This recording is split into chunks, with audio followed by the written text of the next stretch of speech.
I've got a very good story this week. This is about a small African tribe, which was relatively new, which has been very controversial, and it's in the Scottish borders. Oh my goodness. I'm so excited. How have you been this week? Very well this week. The weather continues to get warmer. I'm heading very soon to Budapest for a wedding, so I'm very excited about that. There is a terror museum that I really like there, and I will be visiting. Oh, so you've been before? I have been before. More than once. What about you? How are you? I was at an event yesterday where I saw somebody who listens to Strangely and really likes it, but like my dad said, it's a bit dark, isn't it? So I'm glad to say that actually the story I've got this week and the story I will do on my next one as well, no one dies. There are no bodies involved. What a promise. Relatively light. Okay, and what are we calling this week's episode? This one is called The King of Scotland. Very nice. So let's get into it. This story starts actually in Ghana. So a guy called Kofi Ofe is from Ghana, but by the time he's in his late 30s, a few years ago, he's living here in the United Kingdom. And it is reported in lots of the press that his business, his job was running companies that dealt with entertainment, retail, property, and the performing arts, which is handy because he also has a background as an opera singer in Ghana. Okay. In an interview with Music in Africa, an online news website, he talked about how after he was hospitalized after a car accident that could have claimed his voice and limbs, he said, quote, "I remember lying in the hospital bed and watching myself performing my tracks on TV and hearing my songs on the radio. I thought, but I haven't done what I'm supposed to do." And in that, he talks very passionately. He says, if I were to be the president of Ghana, I would rule the nation with music because music is the center of everything. And actually, it's music that took him from his home in Ghana to London, where he wanted to, build on his talent and try and make a success of it. And it looks like he was very successful, or so he says. An article published by Modern Ghana in 2019 claimed he had experience of advising politicians and royal families, so quite a bit beyond music here, that he represented brands and high net worth individuals. The article claimed he was, quote, the person to speak to in cases of crisis management, and he was able to provide celebrity partnerships for his clients. So a bit of a kind of everything man. Yeah, jack of all trades.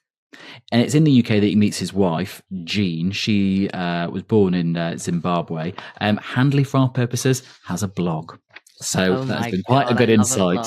Is this from the Wayback Machine, or is it still publicly available? Oh, I can't remember, but I do love the Wayback Machine. It might be the world's best website. I mean, it has them all. If you haven't checked it out, dear listener, then do. It snapshots the internet from the beginning of the internet, so you can really see things even that's been removed. If they'd like to sponsor us, they're more than welcome. And Jean, Kofi's wife, says in her blog, quote, "My husband within a year has acquired 10 properties to his name. He now runs an empire, and in assets, he is now a millionaire in his own right." She's very into bragging. She says that her husband went from nothing to having 13 properties in 2 years. He's made so much money, she says. And she illustrates all of that quite neatly by, in one of the posts, posting a photograph of her holding up big wadges of 20s and 50s pounds. And it had quite an effect on her. She said, at first it was shocking to have so much money, but it became normal to her to just see 30k in cash. Wow. That's how she has it. Briefly pretend not to be shocked when I tell you all was not as it seemed. There's a lot else going on here.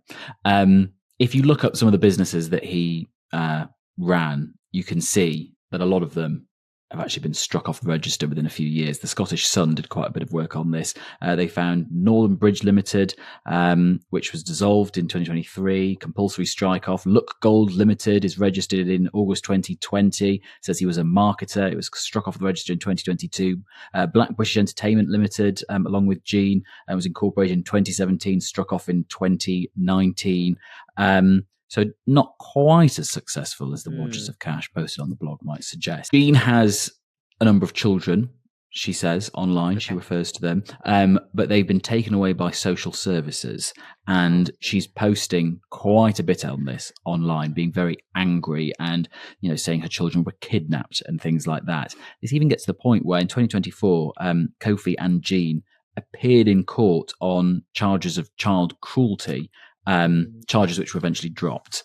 Why do we care about all of this, you might ask? So in that one of those interviews that I mentioned from Modern Ghana in 2016, Kofi said, quote, "African royalty has not received the light and attention for decades, even though they have the richest culture and worth. It's always been my desire to bring all together under one roof and celebrate the pride of our heritage to its fullest. I believe it's time to reclaim the pride of our heritage and return what has always belonged to our people." This, if you look on their TikTok, because as well as being a blogger, they of course have TikToks, as everyone does these days. They start pushing this idea of there being a kingdom of Kubala, and there are TikToks of them in different woodland areas. There's them in the street dancing or talking to people outside castles. It has the slight whiff of person on the street saying something very loudly and lots of people just going about their day as if, you know, nothing is happening. That kind of vibe. Again, sorry if you don't know the answer to this question, but like, does Kubala, is that a made up concept? Like, are they pulling from real spiritual beliefs, or is it a kind of amalgam of strange ideas?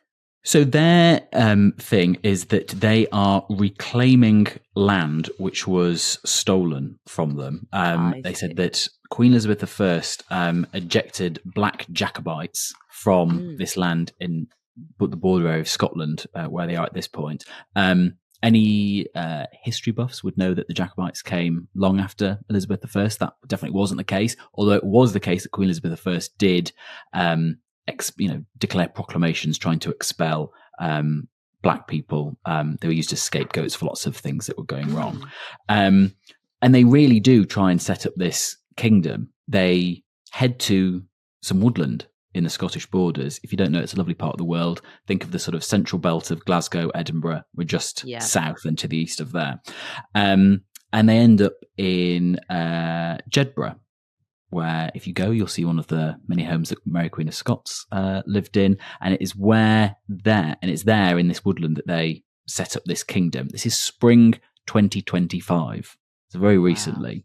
And they pitch a tent in the Darnick Woods on the outskirts of Jedburgh. And Jean posts on Facebook, which is on all the platforms, that they arrived with, quote, "nothing but a tent, a few bits of clothing that we came out of prison with, our shoes, and of course a Bluetooth speaker." I'm confused about the prison reference because they weren't sentenced to do any time in prison, but I wonder if when those charges were leveled at them, they were held in custody for a period of time. Yeah. I'm not sure. And they announced that they are the Kingdom of Kubala. Kofi is King Athene. His wife Jean becomes Queen Nandi, and they assert a sovereign claim to that land where they are. The media, of course, very quickly takes an interest in this, and there are photographs of them, different newspapers, showing what looks like a kind of just plain Scottish, British wood. They've got some tents. They're wearing jackets and jumpers. They've got symbols painted on their faces.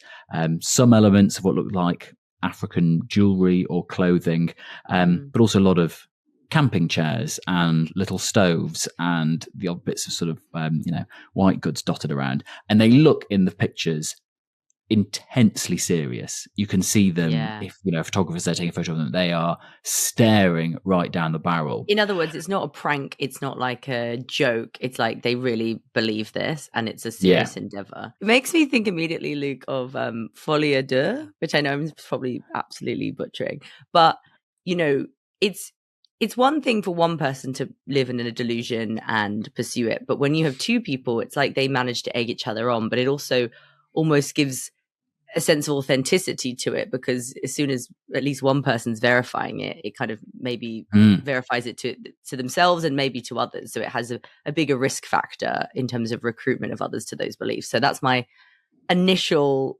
concern, is whether this expands beyond them. Well, you're bang on the money, because there was a third person with them when they set up this kingdom. Okay. Who's the third person? So you have the king, you have the queen, and then they have a person who they referred to as their handmaiden, a woman called Asnat. And in September, it actually emerged who this young woman was. She's a 21-year-old called Cora Taylor from Texas, whose family had actually reported her missing, only for her to then rock up in this Scottish woodland, having joined the couple with a young child of her own.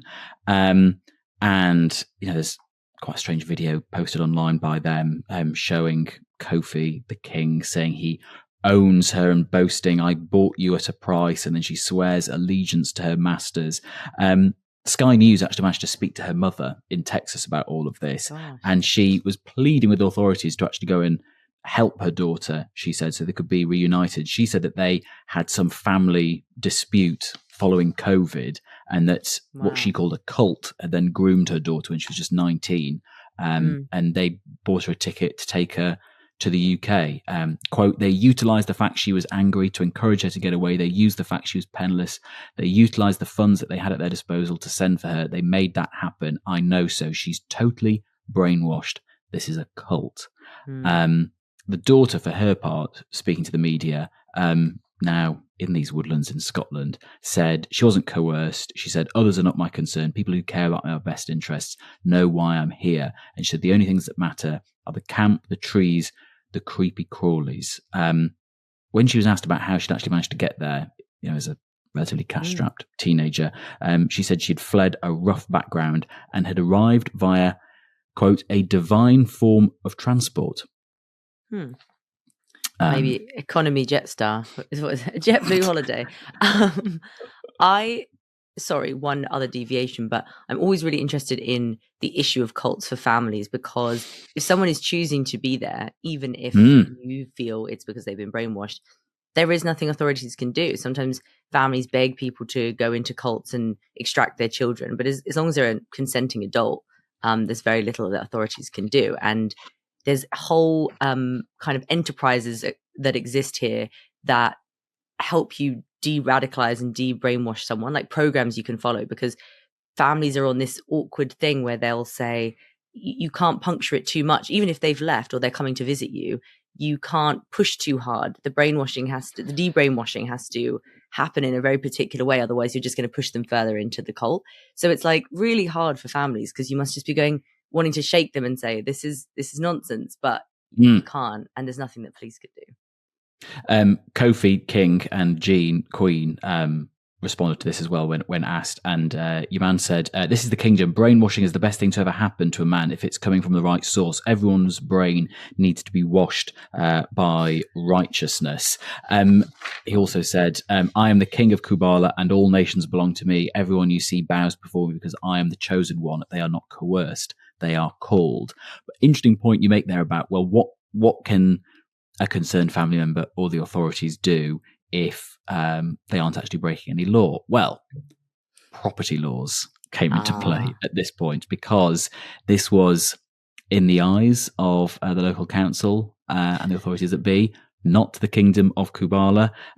It's actually owned it was owned by a local couple, and in September 25, so it's a private woodland. It's not even public woodland.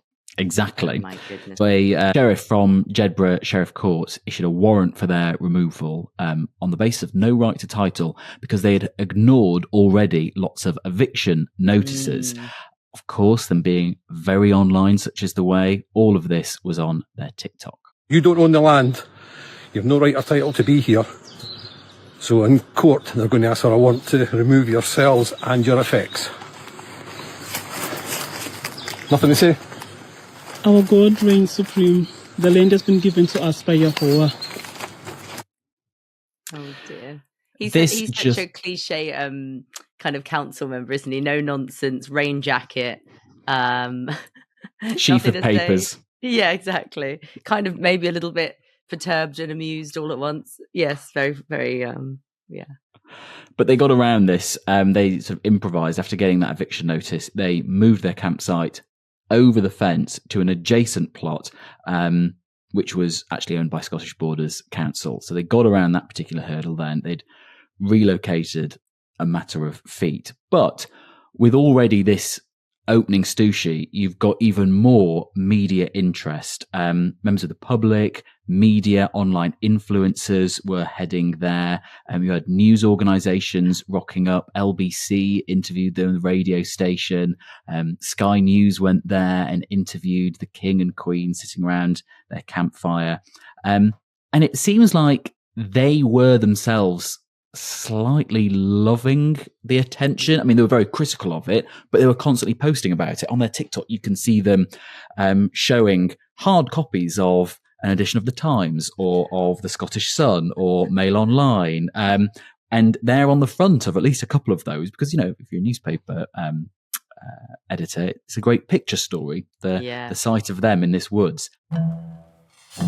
But also lots of online types as well flock to this, as we've discussed ad nauseum on this show. I've seen a YouTuber making a documentary about them. He went there. He went and sort of dangled a sort of bag of Morrison's, a sort of mid-range supermarket food in front of them, and then ended up sitting and eating with them. They were frying eggs on a sheet pan over a campfire. And lots of TikTokers as well. Kelly Hollis, who some might remember from Avon, from the Channel 4 hit show Shameless, got very interested in this story, posted endless updates about it, and then went there. My God. Hello. That's rude.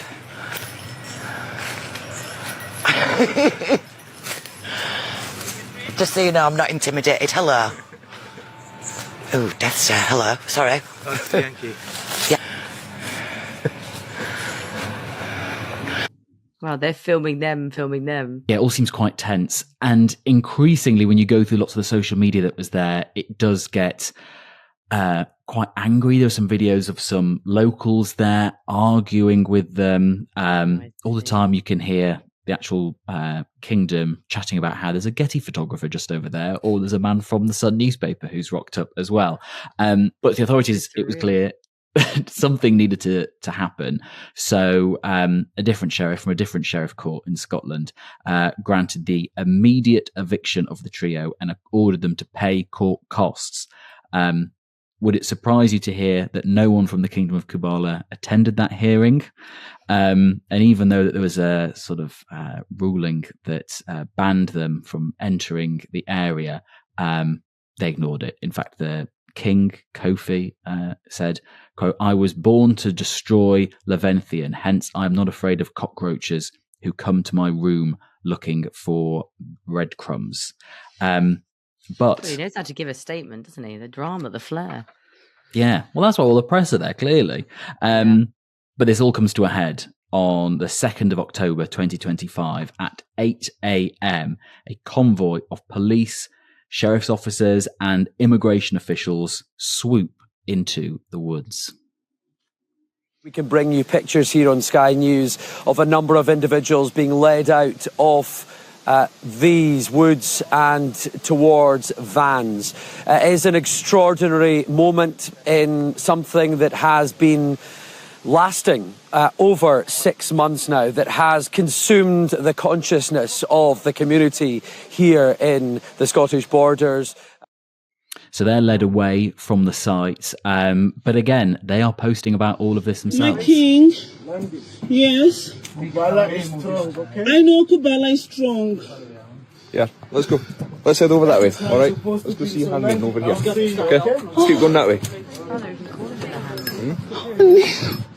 Asmat, I love you. You are so strong. Oh my gosh. Kofi spends 6 months in immigration detention. Jean is arrested on suspicion of immigration offences, though is later released. And then in only a few weeks ago, at time of recording, 22nd of April, local media films Kofi, formerly the King of Kubala, arriving at the international airport in Accra in Ghana, having been deported by the Home Office. He said, do you think he gave quite a punchy statement to the media who greeted him at the airport? Absolutely. He said, "I have come to take over Ghana because I am King of Kubala. Everywhere I land, I take dominion. Where I establish my throne, so the time has come."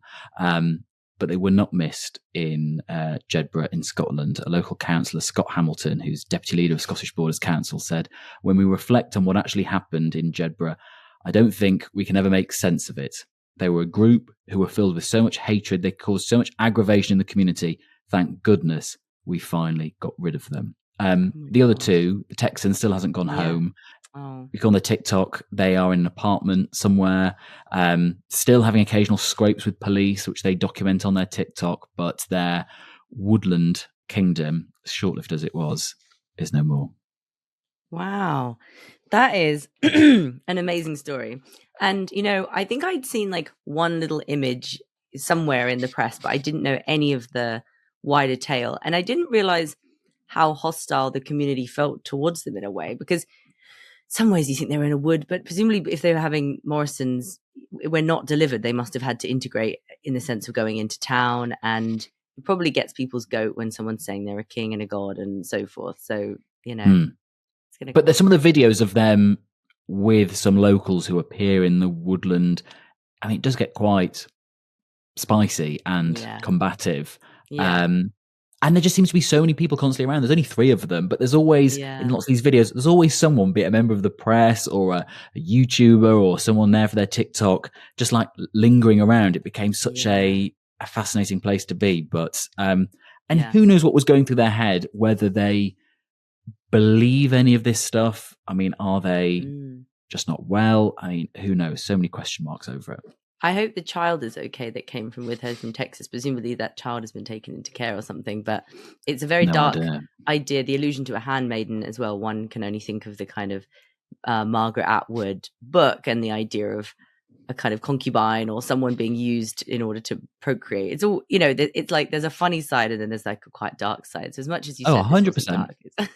Oh God, yeah. It actually ended up being a bit sad. Yeah. It is a bit sad. So there we go. I do think it's one of those stranger stories though, that where you go, you know, I bet it's just a merging of digital culture, cults, Texans, you know, mishmash of beliefs. Scottish Borders Council. It has it all. So I thank you. I am now, can I just say, big into people declaring themselves monarchs in places where they, in all honesty, have no right to. So when it is next my turn, I have another fascinating story about a sort of basically pretend king. So oh my God, you love it. You've had pretend admirals, pretend kings. Yeah, exactly. Pretend surgeons. There's something in myself that needs setting free, maybe. Are you really Luke Jones? That's the question. Now, my story that for the amuse-bouche is going to take place in South Africa, actually. But it caught my eye because it's a little bit gruesome, but also because last time we had a reptilian amuse-bouche, although you may tell me a tortoise isn't a reptile, I'm not sure. We have already had a story from South Africa about that family who dumped that corpse in a bank that wouldn't pay out for the insurance. And we've also had a sort of tortoise story as well, haven't we? So this is maybe merging. Maybe we should do a special season just from stories from South Africa, because it seems like they're ripe with great lots of things happening. So this is a story about a man named Gabriel Batista. He's 59 and he owns a hotel and sports bar very near the Komati River in South Africa. Now, on April 28th, so this is a very recent story, he's driving... We're so topical this week. So topical. He's driving in his Ford Ranger and he's going close to a bridge that's flooded with fast-moving water. So the vehicle was swept away by flash floods, sadly. And police later find the truck. It's stranded, it's empty, there's no sign of him. A week-long search takes place. And eventually they're using drones because there's been all this flood damage and they're trying to kind of locate him. And eventually they see a very large crocodile that isn't moving and is lying in the sun and shows typical signs of recent feeding of and having a massively full tummy, say the experts. So it even, when their drone goes over, all the other crocodiles kind of go into the water and this one sort of does not move because he's so full.